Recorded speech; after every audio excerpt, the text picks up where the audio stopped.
ta'ala, alhamdulillah kita bersyukur kepada Allah Subhanahu wa ta'ala. Pada kesempatan kali ini kita akan mengkaji sesuai dengan tema berkaitan tentang hakikat Nabi kita Muhammad sallallahu alaihi wasallam atau hakikat kemuliaan Nabi Muhammad sallallahu alaihi wasallam.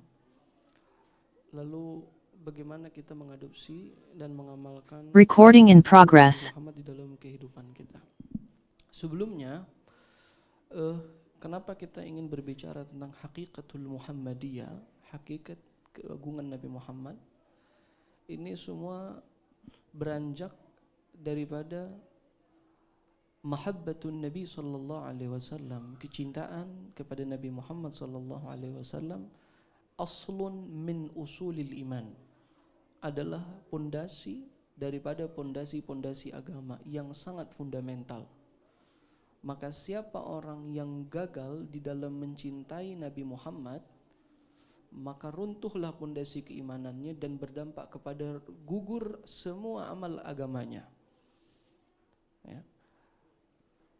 Rasulullah sallallahu alaihi wasallam di dalam hadisnya diriwayatkan oleh Imam Muslim dalam sahihnya sangat masyhur, la yu'minu ahadukum, tidak sempurna iman kalian. Ya, sebahagian ulama yang agak ekstrim mengatakan itu lanya bukan nafyul kamal tetapi nafyul iman.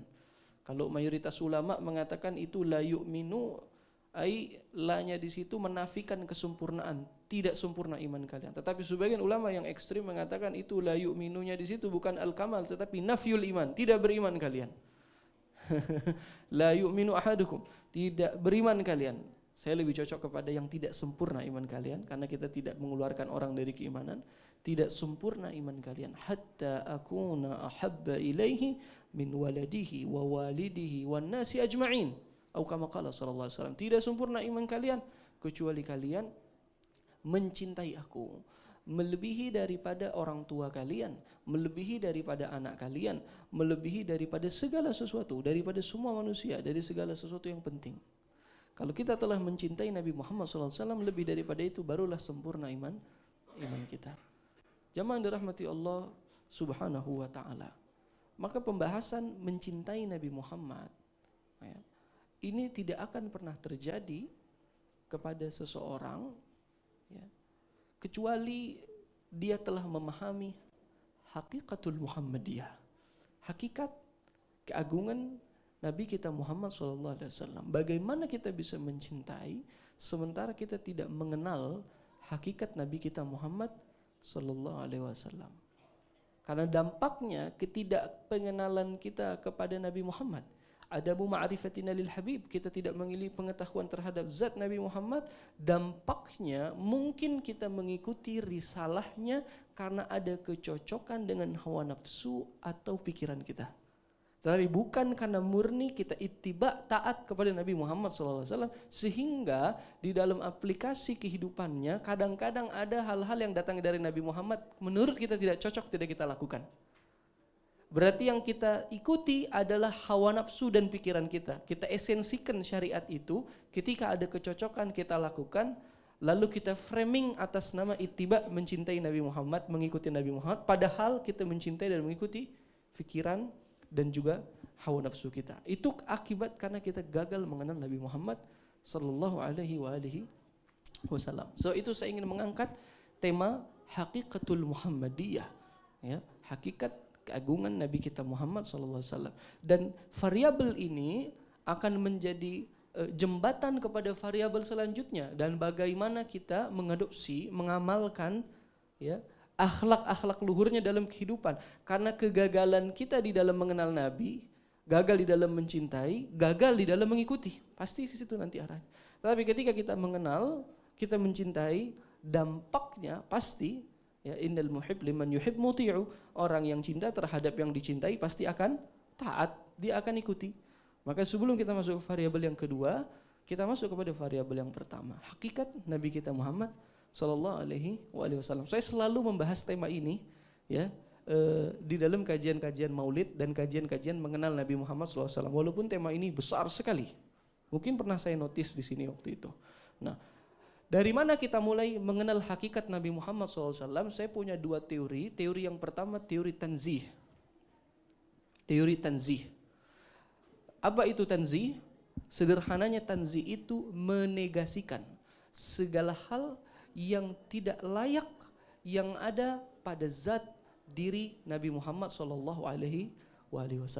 Karena tidak akan terjadi pemahaman yang baik dan benar terhadap tentang Nabi Muhammad ketika masih tercampur di dalam pemahaman kita ada hal-hal yang tidak layak dan tidak bisa disematkan kepada diri Nabi Muhammad SAW.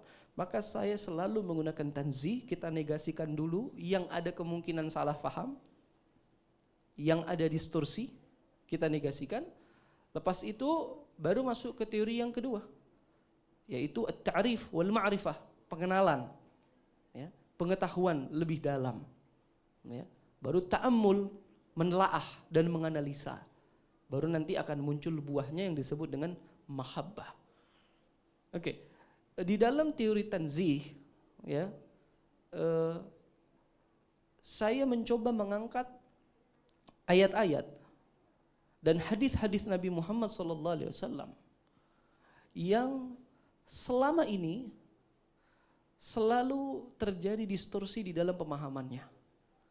Ya, walhamdulillah saya belum pernah melihat ada yang mengupas ini, bahkan sebagai sebuah tesis, disertasi atau tulisan jurnal keislaman itu belum pernah ada yang bahas, karena saya dapatkan sumber kekeliruan, kesalahpahaman terhadap mengenal Nabi Muhammad SAW adalah kesalahpahaman terhadap memahami ayat-ayat yang di dalamnya mengkhitab Nabi Muhammad SAW, ya, tetapi difahami dengan pemahaman yang salah. Dan ini kesalahannya jamaah, kelasnya bukan kelas awam. Kesalahan ini terjadi di kalangan ahli tafsir, yang dampaknya maka diadopsi oleh para dai dan penceramah, yang efeknya difahami oleh mayoritas pendengar ilmu agama daripada kalangan pelajar ataupun orang-orang awam. Ya, ini yang pernah saya singgung kepada jamaah. Ada banyak ayat, ya. Di antara ayat yang pertama yang ingin saya bahas kepada para jamaah adalah kedudukan Nabi Muhammad SAW yang selama ini disalahartikan sebagai manusia yang biasa-biasa saja, sama seperti kita, hanya saja Nabi Muhammad itu bedanya ada wahyu pada dirinya. Semua kita selalu mendengarkan statement itu, bahkan dari ahli agama. Yang membedakan Nabi Muhammad dengan kita adalah wahyu. Selain itu, Nabi Muhammad dengan kita sama. Dalil yang paling kuat yang selalu dijadikan landasan oleh mereka, dan ahli tafsir menjadikan ini sebagai landasan, adalah firman Allah Subhanahu wa taala di dalam suratul Kahf. Allah Subhanahu wa taala berfirman, "Qul innama ana basyarun mithlukum yuha ilayya annama ilahukum ilahun wahid." Sampai seterusnya. Kita garis bawahi kata-kata innama ana basyarun mithlukum yuha ilayya. Ya, katakanlah Muhammad kepada mereka, sesungguhnya aku hanyalah manusia biasa sama seperti kalian, yang membedakan aku dari kalian hanyalah wahyu yang diturunkan kepada aku. Kalau kita melihat secara terjemahan, secara letterlek ayat ini, begitulah pemahamannya. Oke? Nah, ini yang ingin saya kupas kepada jamaah rahmati Allah Subhanahu wa taala. Apakah statement Nabi Muhammad itu 99% sama dengan kita, 1%-nya beda karena ada wahyu? Apakah statement itu adalah statement yang tepat? Mari kita lihat. Sebelumnya saya mohon izin, saya akan sedikit menghadirkan teori-teori linguistik di dalam metode tafsir untuk memperkuat dasar apa yang ingin saya argumentasikan. Karena ini antitesis kepada tafsir mayoritas ulama. Ya, boleh-boleh saja dalam rangka membela Nabi Muhammad SAW, saya punya hak. Ya, kalau kita harus menyalahkan mufassir yang lain, it's okay, karena yang dibela adalah Nabi Muhammad SAW.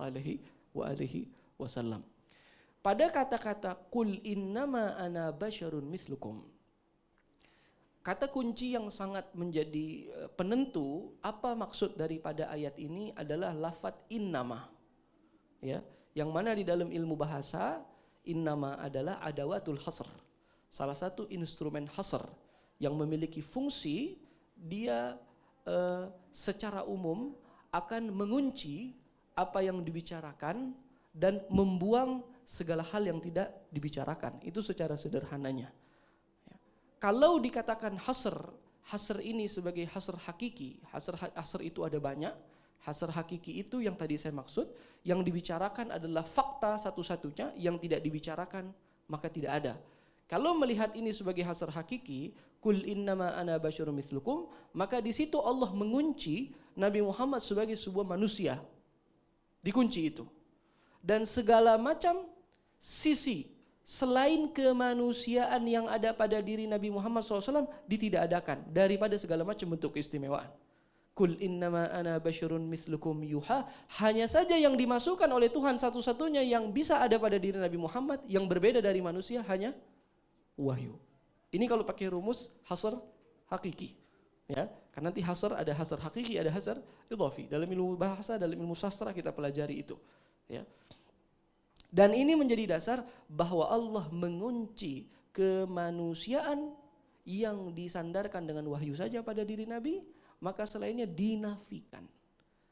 Muncullah konklusi yang difahami oleh banyak daripada ahli tafsir dan para pendakwah yang membaca tafsir itu.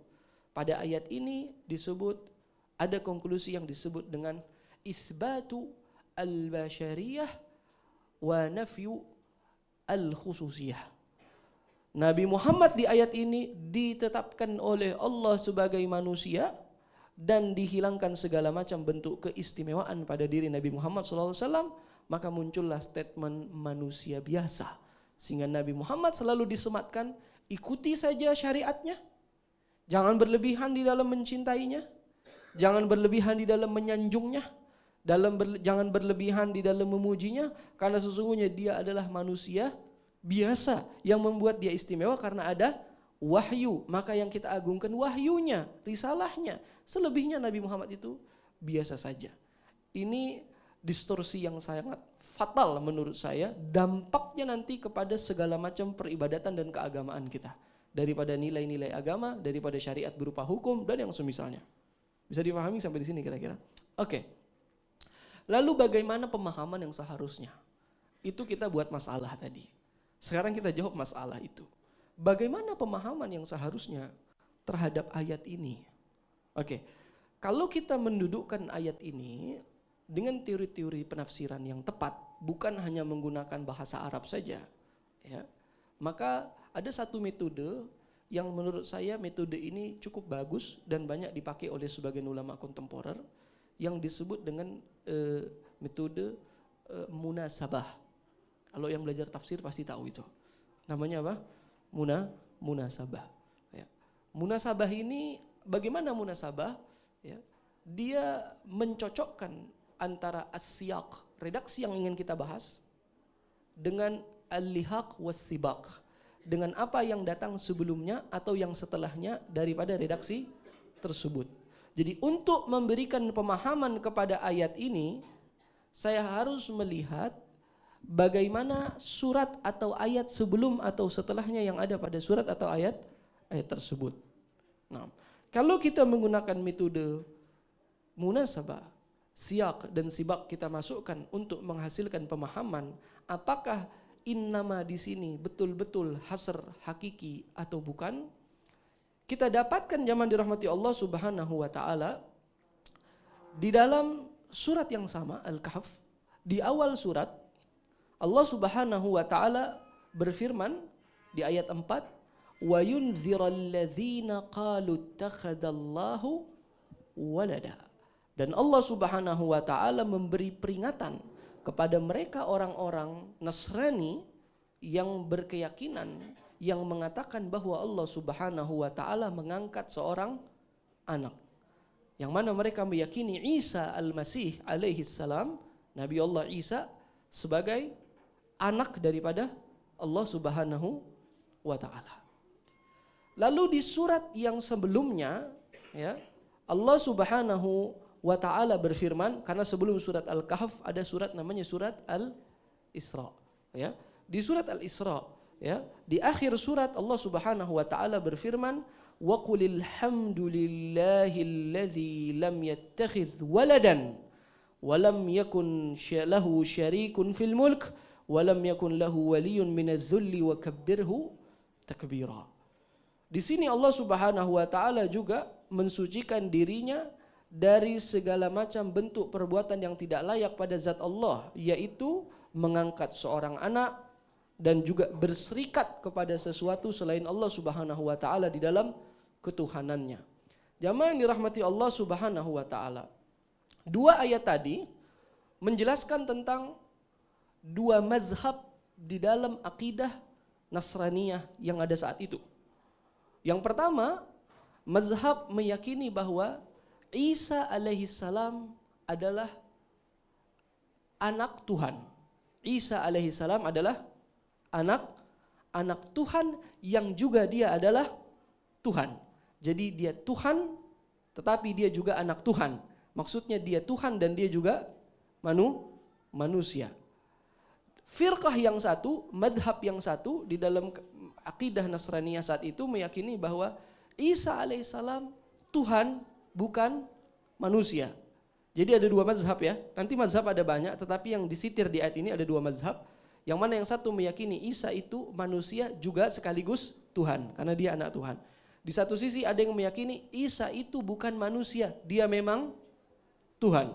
Jelas atau tidak ini kira-kira? Oke. Dua ayat ini menjadi jembatan untuk kita memahami kepada Qul innama ana basyarun mithlukum.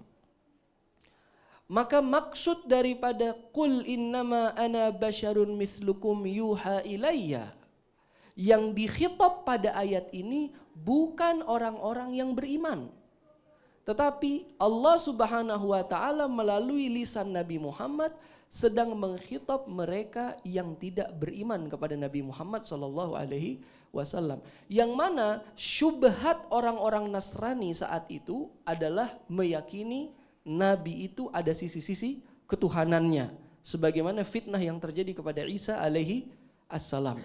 Jadi nanti muqtadal hal, ya, syubhat yang ada pada Nasrani saat itu, mereka memiliki keyakinan yang salah terhadap kenabian Isa alaihissalam, yang mana selalu disematkan kepada sisi-sisi ketuhanan. Maka Allah Subhanahu wa taala, ya, melalui Nabi Muhammad sallallahu alaihi wasallam ketika mengatakan Qul innama ana basyarun mithlukum yuha. Innama yang tadinya hasr hakiki menjadikan Nabi Muhammad itu manusia biasa, hanya ada wahyu padanya, bergeser kepada hasr idhafi. Yang mana hasr idhafi, pengecualian yang dimaksud di sini, ya, kembali kepada dua. Ya, saya tidak perlu menjelaskan teori bahasanya, nanti itu bisa dibaca sendiri-sendiri. Hasr idhafi ada hasr ifrat, ada hasr qalb. Apa itu hasr ifrat? Hasr ifrat adalah ketika ada dua keraguan yang diyakini oleh lawan bicara, maka saya ingin mengeluarkan salah satu daripada dua yang diragukan dan memastikan yang satu, itu namanya hasr ifrat. Maka ketika saya jadikan Qul innama ana basyarun mithlukum dengan hasr ifrat, menjadi jawaban terhadap syubhat yang ada di pikiran orang-orang Nasrani saat itu. Nabi mengatakan, aku adalah manusia dan aku bukan Tuhan. Jelas atau tidak nih kira-kira? Karena ada syubhat yang meyakini Nabi itu Tuhan dan juga manusia. Maka diifratkan, dikeluarkan yang satu dan dikhususkan yang satu. Yang dikeluarkan sisi-sisi ketuhanan dan yang dikhususkan adalah sisi-sisi kemanusiaan. Lalu kalau hasr idhafi itu kita jadikan dengan hasr qalb. Hasr qalb fungsinya adalah membalik fakta dari apa yang disangkakan oleh lawan bicara. Ini menjawab kepada madhab kedua yang menganggap Nabi itu adalah Tuhan dan dia bukan manusia. Maka kalau innama menjadi hasr qalb, ini menjadi jawaban bahwa aku bukan Tuhan, aku adalah manusia. Idzan, maka konklusi yang pertama pada kalimat Qul innama ana basyarun mithlukum tidak sama sekali berkaitan tentang menghilangkan sisi keistimewaan pada diri Nabi, tetapi justru sedang mempertegas bahwa Nabi tidak ada sisi ketuhanan pada dirinya. Ini perkara yang beda jamaah.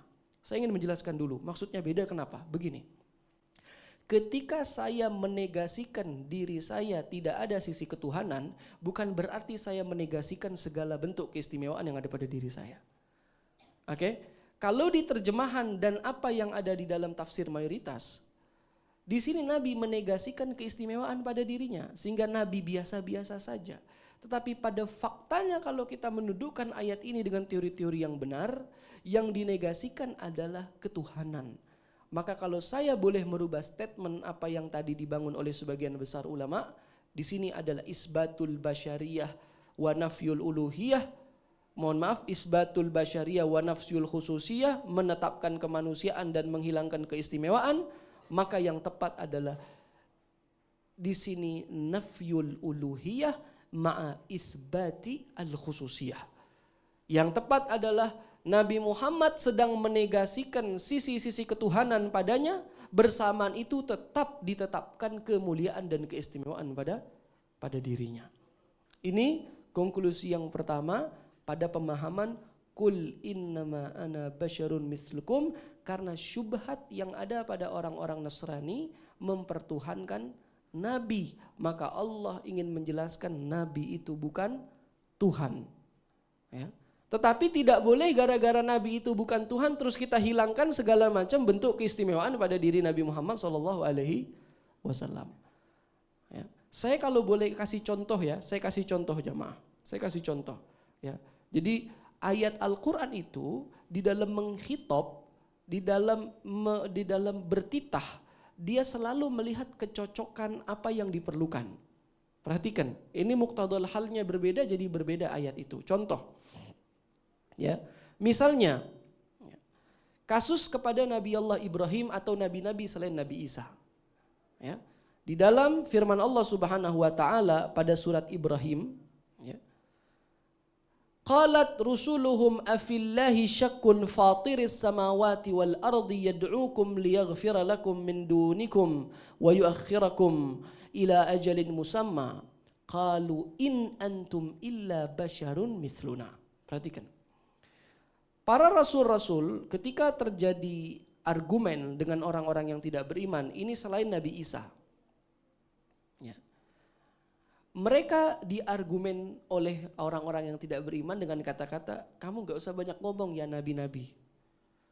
In antum illa basyarun mithluna. Kamu nih sama saja seperti kita. Kamu itu manusia biasa. Redaksinya sama ya, basyarun mithluna. Di sini juga basyarun mithluna.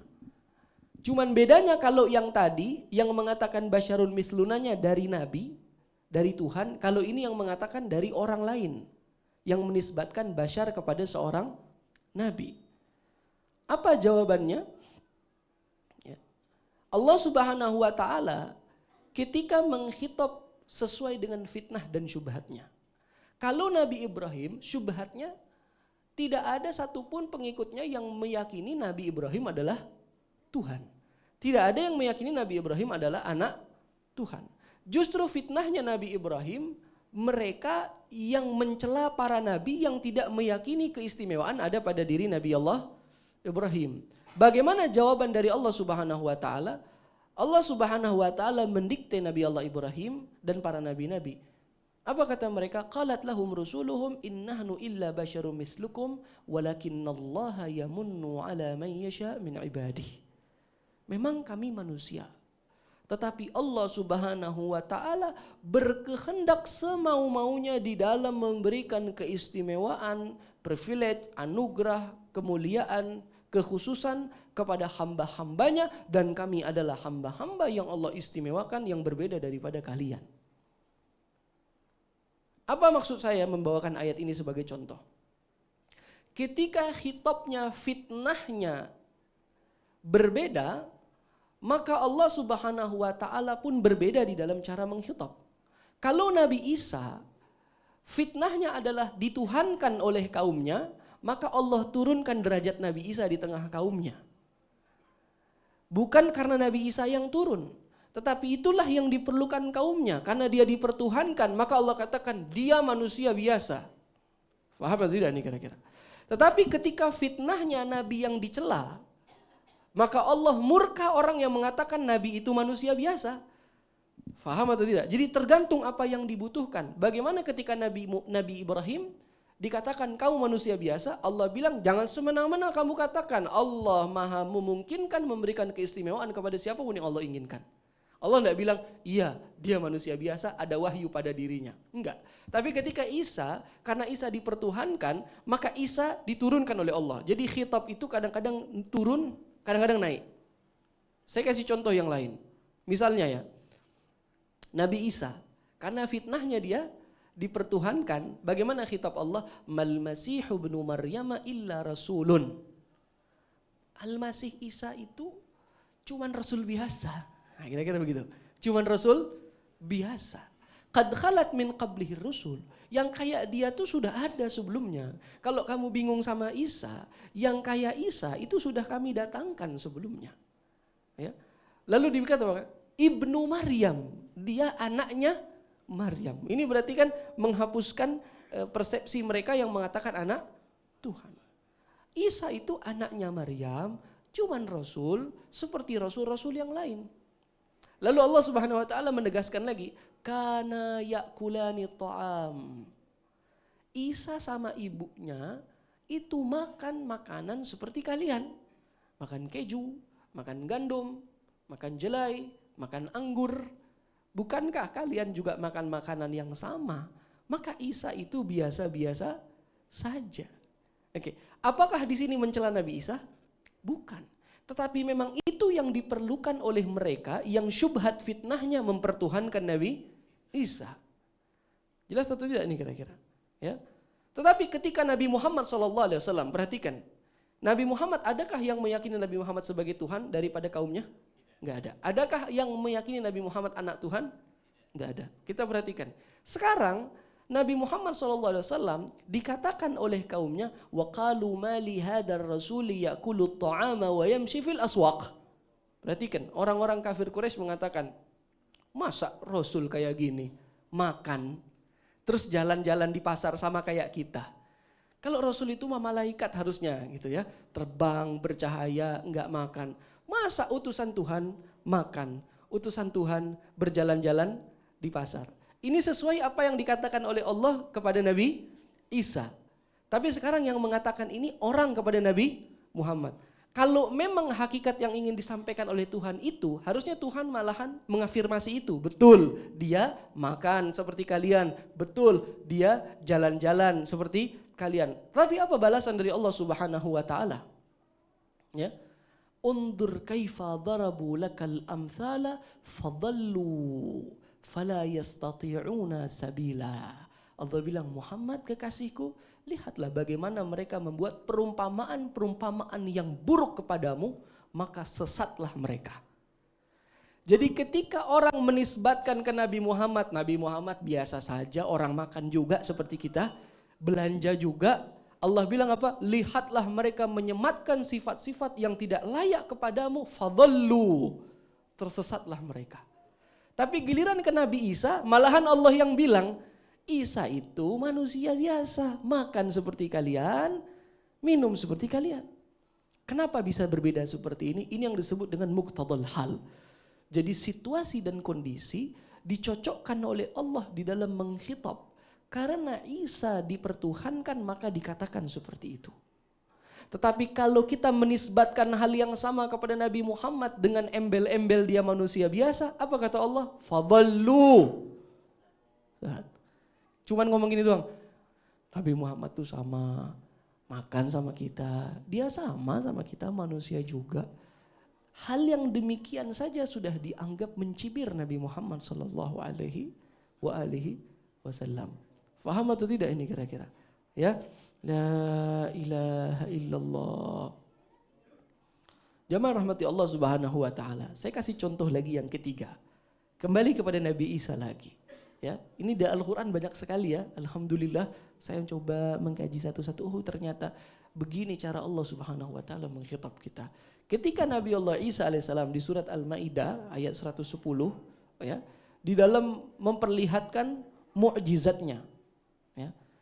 Wa idz takhluqu minat tini kahay'ati at-tayri biizni fatanfukhu fiha fatakunu tayran biizni wa tubri'ul akmah wal abrasa biizni wa idz tukhrijul mauta biizni. Ada berapa kali kata-kata biizni? 4 kali kurang lebih.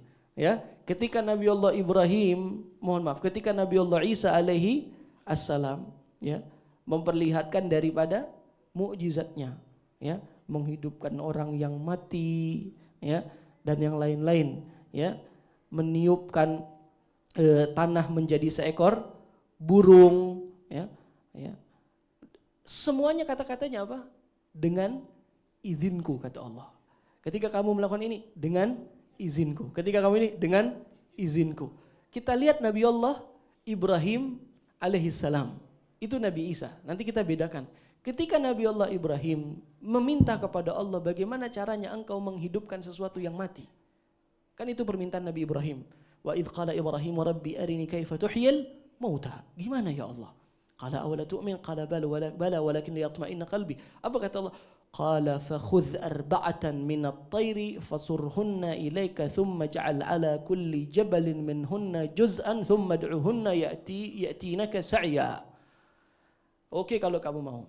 Allah bilang ambil 1 ekor burung, kamu cincang-cincang burung itu ya, dipisahkan satu-satu, taruh di gunung-gunung, lalu kamu panggil maka dia akan datang kepadamu secara cepat. Coba lihat yang dilakukan Nabi Ibrahim dari membunuhnya, mencincangnya, lalu menaruhnya, lalu memanggilnya. Adakah satu kalimat dengan izinku? Enggak ada. Adakah satu kalimat mukjizat yang dikeluarkan oleh Nabi Ibrahim pakai kalimat dengan izinnya Allah? Enggak ada. Kenapa? Padahal boleh juga Allah bilang dengan izinnya Allah. Tapi kira Nabi Isa dengan izinnya Allah. Karena fitnah yang ada pada Nabi Allah Ibrahim, Nabi Ibrahim tidak ada satupun yang meyakini dia tuh Tuhan.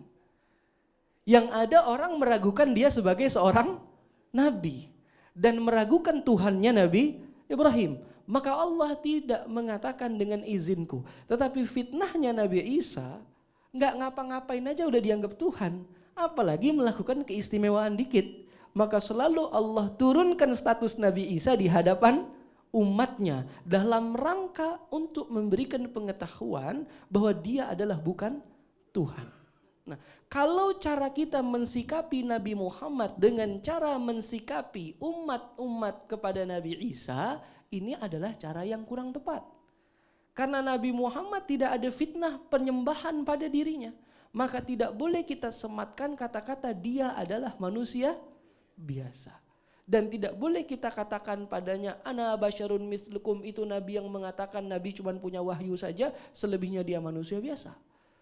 Yang demikian ini terkena kita pada ayat yang tadi, fadallu, maka dia adalah golongan orang-orang yang tersesat ketika menisbatkan hal-hal yang tidak boleh dinisbatkan kepada diri Nabi Muhammad sallallahu alaihi wasallam. Jelas atau tidak ini kira-kira? Jadi ketika dia diperlukan naik, dia naik. Perhatikan ya, ketika nabinya yang dihina, kamu manusia biasa. Allah bilang, walakinnallaha yamunnu ala ibadihi man yasha. Ya, walakinnallaha yamunnu man yasha ala ibadihi. Allah memberikan anugerah, mengangkat kepada siapapun yang Allah inginkan daripada hamba-hamba pilihannya. Tapi giliran Nabi Isa, karena dia dinaikkan lebih dari batasnya, dia Tuhan, Allah banting dia. Dia manusia biasa, dia makan, dia seperti kalian. Dia Rasul, yang sebelumnya ada Rasul. Maka ayat kul innama ana basyarun mithlukum, khitab pada ayat itu adalah orang-orang yang tidak beriman kepada Nabi Muhammad dari kalangan orang-orang Nasrani. Sehingga Nabi menegasikan sisi ketuhanan pada dirinya, yang tidak boleh kita distorsi pemahaman itu kepada menegasikan kekhususan pada dirinya. Maka ayat itu enggak boleh dipakai untuk dalil tidak usah mencintai Nabi berlebihan. Tidak usah mensanjung Nabi berlebihan. Tidak usah mengagungkan Nabi berlebihan karena Nabi manusia biasa. Ini tidak cocok. Bukan mendudukkan ayat pada tempatnya. Jelas atau tidak jelas ini kira-kira? Maka konklusi yang pertama pada qul innama ana basyurun mislukum adalah nafyul uluhiyah, bukan nafyul khususiyah. Penolakan terhadap sisi ketuhanan yang ada pada diri Nabi Muhammad SAW, ma'a itsbati al-khususiyah, dan tetap mengisbatkan keistimewaan pada diri Nabi Muhammad sallallahu alaihi wasallam.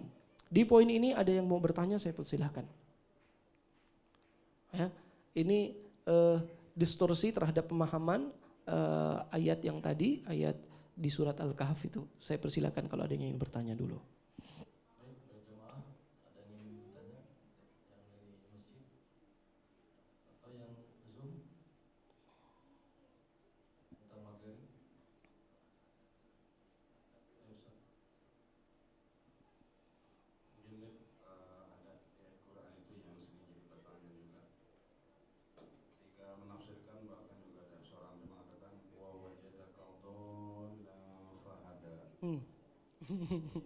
Muhammad awalnya dikatakan dolan fahada. Makna dolan di sini apakah khitabnya ke Rasulullah atau maknanya apa yang layak, yang sesuai dengan Rasulullah? Apa makna yang sesungguhnya? Baik, bagus pertanyaannya. Wa wajadaka dhalan fahada. Itu menjadi materi saya juga ya. Itu materi saya. Saya punya materi khusus memang tentang ayat-ayat itu ya. Sudah kita kumpulin alhamdulillah masuk ke angka 20-an sekarang. Tadinya 14, 16 ternyata kita kumpul. Ayat-ayat itu ada banyak yang selama ini terjadi distorsi pemahamannya, bukan ayatnya. Ya, terjadi distorsi pemahamannya. Termasuk abasa wa tawalla, wajadka dhalan fahada, liyaghfira lakallahu ma taqaddama min dzambika wa ma ta'akhkhar, dan lain-lain. Wajadaka dhalan fahada, sederhananya. Karena kalau mau dikupas nanti pakai teori lagi, tapi ini karena ditanya. Di dalam terjemah, Bapak-bapak boleh buka sekarang semua. Wa wajadaka dhalan fahada, silakan buka apa terjemahnya. Saya sudah pernah suruh waktu itu. Silakan dibuka. Muncul semuanya pasti, dan kami dapatkan engkau dalam keadaan tersesat. Dan kami dapatkan engkau dalam keadaan tidak faham. Dan kami dapatkan engkau dalam keadaan tidak bertauhid. Dan kami, silakan buka, silakan. Dengan berbagai macam variasi terjemah ataupun tafsir. Silahkan buka wa wajadaka dhalan fahada. Kalau ada yang punya lain coba disampaikan sama saya. Saya yakin betul semuanya jawabannya sama. Ada yang sudah buka? Bingung. Ya berarti kan ya. Dan kami dapatkan kau dalam keadaan, berarti Nabi Muhammad bingung. Ada lagi yang lain? Yang punya terjemah yang lain? Wa wajadaka dhalan fahada. Dan kami dapatkan kau tersesat, bingung, lupa, enggak faham, tidak tahu. Apa lagi? Semuanya jelek. Wa wajadaka dhalan fahada. Na'udzubillah min dzalik. Saya berlindung daripada pemahaman yang semacam ini di dalam memahami Nabi Muhammad SAW. Bagaimana maksud daripada wa wajadaka dhalan fahada? Jamaah dirahmati Allah Subhanahu wa taala. Nabi Muhammad SAW adalah orang yang sangat menginginkan kebaikan ada pada orang-orang terdekat bahkan yang jauh dari dia. Dari kalangan orang-orang Quraisy, apalagi dari kerabat keluarganya. Begitu juga dari orang-orang yang lain. Sehingga Rasulullah memiliki sifat haris. Apa sifatnya Nabi? Haris. Allah katakan harisun alaikum bil mu'minina raufun rahim. Apa itu haris? Pengen banget orang-orang itu semuanya dalam kebaikan. Walaupun orang yang berbuat buruk sama dia. Itu cita-citanya Nabi Muhammad. Sampai Allah tegur. Saking tingginya cintanya Nabi Muhammad kepada manusia. Walaupun orang yang paling jelek sama Nabi Muhammad. Nabi Muhammad cinta sama dia. Makanya Allah kasih gelar Nabi Muhammad dengan gelar Aliyul Himmah. Allah itu waktu nanti pada saat di mahsyar, Nabi Muhammad berdoa, Nabi Muhammad dipanggil oleh Allah dengan panggilan Ya Aliyal Himmah. Wahai orang yang punya semangat begitu besar kepada umat ini. Cita-citanya terlanjur tinggi. Di Al-Quran diabadikan harisun alaikum bil mu'minina raufur rahim. Itu Nabi Muhammad. Sampai Allah bilang lasta alaihim bimusaitir. Tidak usah dipaksakan Muhammad. Kalau memang mereka nasibnya jelek ya jelek aja kira-kira gitu. Ya. Tapi Rasulullah cita-citanya tinggi betul itu Rasulullah. Ya. Sedih sekali Rasulullah kalau ada orang daripada orang-orang Quraisy yang tidak beriman kepada Allah. Sehingga Rasulullah mengusahakan terus. Oke. Nah, di antara apa yang diinginkan oleh Nabi Muhammad sallallahu alaihi wasallam, ya, itu sampai membuat Nabi galau. Jadi yang bikin Nabi galau itu cuma satu, mikirin umatnya. Dan yang paling Nabi galau umatnya yang gak beriman. Umat dakwah namanya. Umat Nabi ada dua, ada umat istijabah sudah beriman, ada umat dakwah. Jadi orang yang belum beriman itu umat Nabi juga, tapi disebut dengan umat dakwah. Perlu didakwahi mereka. Oke. Itu besar Rasulullah punya pikiran, sampai Rasulullah itu galau, ya, sampai Rasulullah itu sakit sekali, ya, di punggungnya Rasulullah itu membawa beban kesedihan terhadap mereka. Oke. Rasulullah sallallahu alaihi wasallam di tengah-tengah mereka dianggap sebagai orang yang sesat. Kan Rasulullah mengajak mereka kepada ajaran tauhid dan mereka berbeda dengan Nabi Muhammad, maka Rasulullah dianggap orang yang sesat di tengah-tengah mereka, sehingga Rasulullah digelar orang yang tersesat, orang yang tersesat. Tapi Rasulullah tetap menginginkan kebaikan kepada mereka, sehingga Allah memberikan janji kepada Nabi Muhammad untuk mengangkat beban yang ada pada diri Nabi Muhammad SAW. Apa itu? Nanti akan direalisasikan janjinya oleh Allah Subhanahu wa taala. Maka Allah ketika mengatakan wa wajadaka dhalan fahada, Allah mendapatkan engkau dalam keadaan dhalan indahum, bukan dhalan indallah. Kami dapatkan engkau dalam keadaan tersesat menurut mereka. Fahada ay fahadahum, bukan fahadaka. Di situ bukan wajadaka dhalan fahadaka, tetapi wajadaka dhalan fahada. Hada man? Hadahum. Wajadaka dhalan fahadahum. Ini bukan saya yang menafsirkan, ya. Ini ada salah satu tafsir tua yang kita dapatkan dan saya cocokkan dengan metode-metode yang tadi. Kalau saya mau kupas satu-satu, kayak tadi lagi jadinya taklim lagi. Ayat ini menjadi pembahasan saya juga. Distorsi terhadap pemahaman ayat wa wajadaka dhalan fahada, bahkan yang saya counter di sini sekelas Imam Tabari. Tafsir Tabari sempat saya bantah-bantah itu waktu itu, sebagian orang bilang kacau antum katanya. Masa Tabari? Saya bilang bukan Tabarinya, penafsirannya salah boleh saja. Masa Rasulullah dibilang 40 tahun dalam kesesatan? Terima kita bilang Rasulullah 40 tahun dalam kesesatan? Hah? Dahulu 40 tahun Nabi Muhammad sesat, diberikan hidayah oleh Allah, baru masuk Islam jadi terberikan hidayah. Ajib, antum saja dari lahir nggak mau dibilang sesat, kita bilang Nabi Muhammad 40 tahun sesat. Wa wajadaka dhalan fahada, kami dapatkan engkau Muhammad dahulu dianggap sesat oleh orang-orangmu sendiri. Tapi karena keinginanmu begitu besar terhadap mereka, fahadahum, aku berikan mereka hidayah. Ini selaras dengan alam nasyrah laka sadrak. Apa artinya alam nasyrah laka sadrak? Bukankah Allah telah hilangkan, Allah telah angkat, Allah telah berikan kelapangan dada pada diri Nabi Muhammad SAW. Wada'na anka wizrak, telah diangkat beban yang ada di punggungnya. Apa itu? Kegalauan Nabi terhadap umatnya dari kalangan kafir Quraisy yang ada saat itu. Dengan apa Allah angkat? Dengan apa Allah angkat?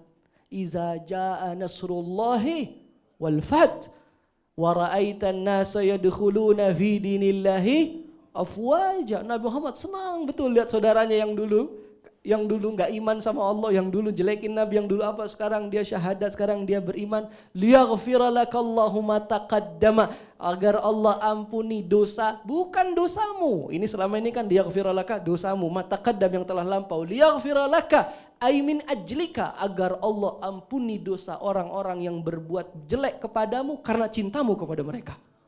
Ma taqaddama ay qabla fathi Makkah, sebelum Fatu Makkah. Wa ma ta'akhkhar, dan semua umatmu yang belum memberikan hak terbaik dalam menjalani syariatmu akan Allah ampuni karena cintamu kepada mereka. Faham atau tidak faham ini kira-kira? Wa wajadaka dhalan fahada, mereka dahulu bukan siapa-siapa.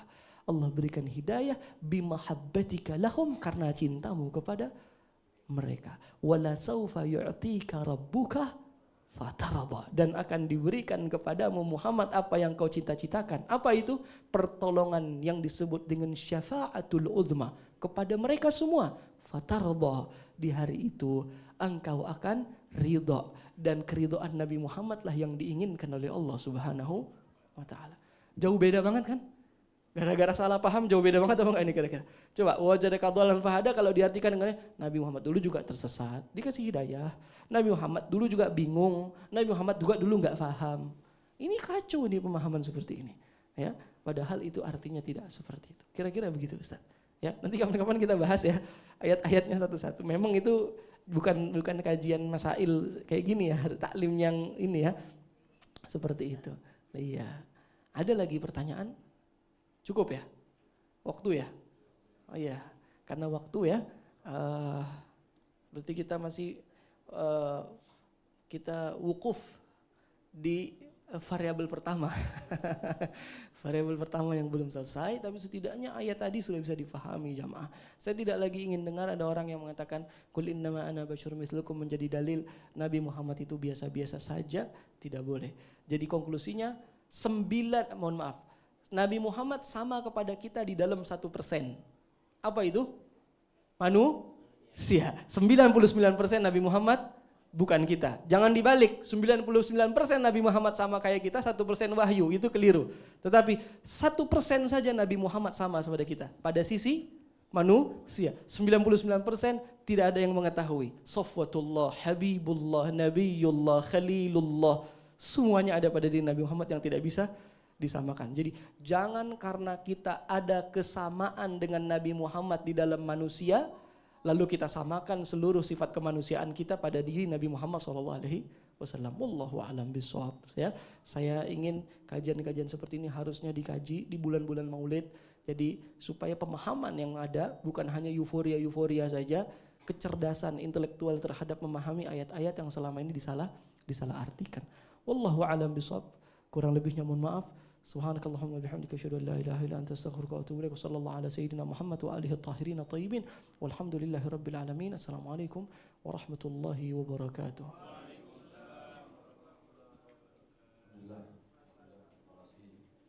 Recording stopped.